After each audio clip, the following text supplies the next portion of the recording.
दुल्हन ने दहेज मांगने वालों को दिया ऐसा जवाब कि देखता रहेगा ये समाज।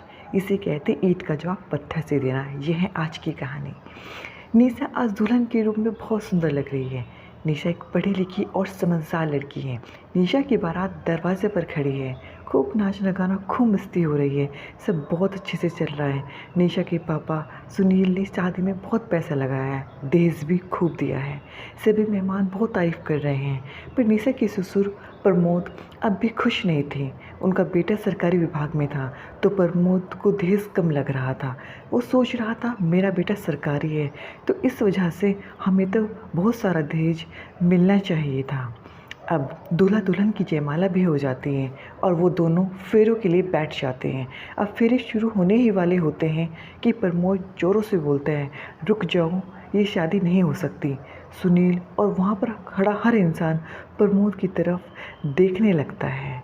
सुनील भाग के प्रमोद के पास आता है। भाई साहब, आप ये क्या बोल रहे हैं? ये शादी क्यों नहीं हो सकती? प्रमोद बोला, मुझे फेरों से पहले 10 लाख रुपए कैश में चाहिए, तभी ये शादी होगी। सुनील कहता है, क्या 10 लाख? भाई साहब, मैं इतने पैसे कहाँ से दूंगा?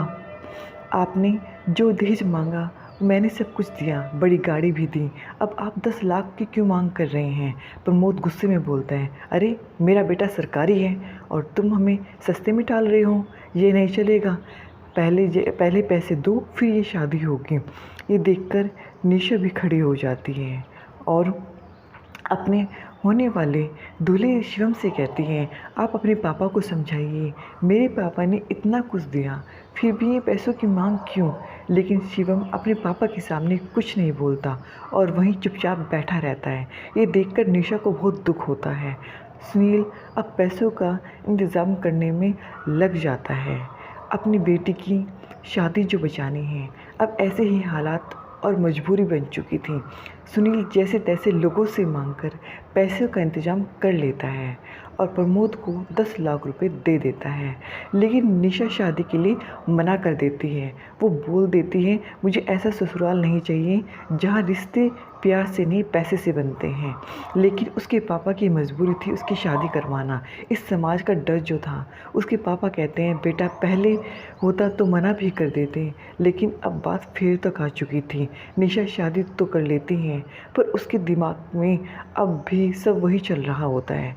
अब निशा अपने ससुराल पहुंचती है तो उसकी सास और नंद उसे गाड़ी से उतारने आते हैं, पर निशा गाड़ी से नहीं उतरती और कहती है, पहले मुझे 50 लाख का हीरो का हार चाहिए, तभी मैं गाड़ी से उतरूँगी।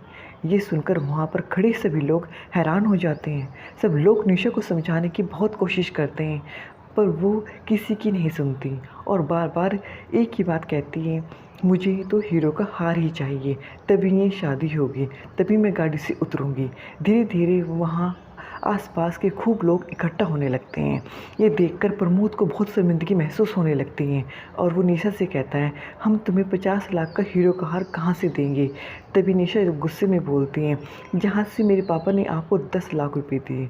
प्रमोद और उसकी फैमिली की आंखें शर्म से झुक जाती हैं। प्रमोद को अपनी गलती का एहसास होता है। वो तभी निशा के पापा को बुलाकर उनके 10 लाख रुपए वापस कर देता है और उनसे माफ़ी भी मांगता है। सुनील को अपनी बेटी पर गर्व होता है। वे उसकी तरफ देखते हैं और उनकी आंखों में आंसू आ जाते हैं। कैसी लगी आपको ये story? Please like my video and subscribe my channel. Thank you so much.